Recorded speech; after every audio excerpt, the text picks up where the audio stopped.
everyone, welcome to my new another mini vlog. मैं खाଇବା ପାଇଁକା ବସିଛେ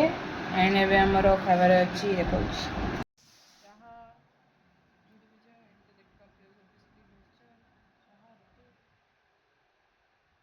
ଆମେ ବାହାରିଲୁ କୁଆଡ଼କୁ ଯାଉଛୁ କୋଉଠି କ'ଣ କରିବୁ ପରେ ଜାଣିବେ ଫୋନ୍ ଆସିନାହିଁ ମୁଁ ତତେ କହିଲି ଫୋନ୍ଟା ଆଣିଦେ ତୁ ଆଣିବୁନି ମୋ ଭୁଲ କାହିଁକି ନା ଆମ ରୁମ୍ ଯେଉଁ ଅବସ୍ଥାରେ ପଡ଼ିଛି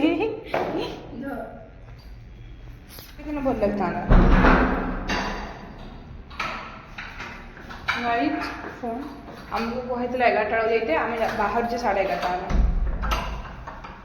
ହେଲା ଫୋନ୍ ଗାଇଜ୍ ଆମମାନେ ସରି ଗାଇଜ୍ ନାହିଁ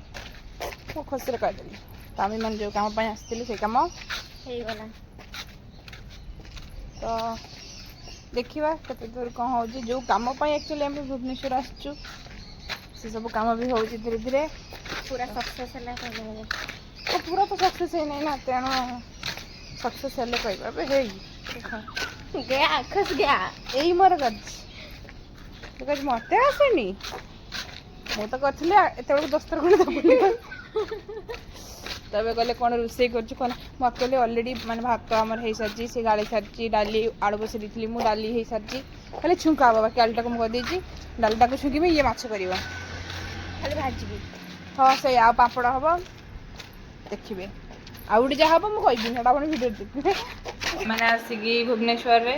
ପହଞ୍ଚି ଯାଇଛେ ହଁ ରହିଛେ କାଲି ପହଞ୍ଚେ ଆଜି ରହିଛେ ଆମ ଘର ଲୋକଙ୍କୁ ଲାଗୁଛି ଯେ ଆମେ କିଛି ରୋଷେଇବାସ କରି କିଛି ଖାଇ ଖୁଆ ପାରିବୁନି ବାକି ଦେଖନ୍ତୁ ଆମେ ମାନେ କ'ଣ କ'ଣ କରି ଖାଇଛୁ ଫାଷ୍ଟ ମାନେ ଆଟେମ୍ପ୍ଟରେ ହିଁ ଆମର ଭାତ ବହୁତ ଭଲ ହେଇଛି ସେଠି ଅଛି ଆମର ପୋଟଳ ଆଳୁ ତରକାରୀ ଡାଲି ମିକ୍ସଚର ଆଚାର ଆଳୁ ଚଟଣି ଏଣ୍ଡ ଏଇଟା ପାମ୍ପଡ଼ କ'ଣ କହିବା ପାଇଁ ଚାହୁଁଛ କିଛି ନାହିଁ ଫାର୍ଷ୍ଟ ଟ୍ରାଏରେ ବହୁତ ଭଲ କରିଛି ଏଇଟା ଦେଖିବେ ଏବେ ସମସ୍ତେ ଦେଖନ୍ତୁ ଦେଖ ଆମେ ସବୁ କେତେ ଭଲ ଭଲ କରି ଖାଉଛୁ ଆମକୁ ବି ରୋଷେଇ ଆସୁଛି ତ ଯାହା ବି ରୋଷେଇ ହେଇଥିଲା ମୁଁ ତ ଆପଣମାନଙ୍କୁ ଦେଖେଇଦେଲି ସୋ ଆଜିର ଭିଡ଼ିଓଟି ଏତିକି ଯେହେତୁ ଆମର ବହୁତ କାମ ଥିଲା ତ ମୁଁ ଭିଡ଼ିଓ କଣ୍ଟିନ୍ୟୁ କରିନି show that's eat for today.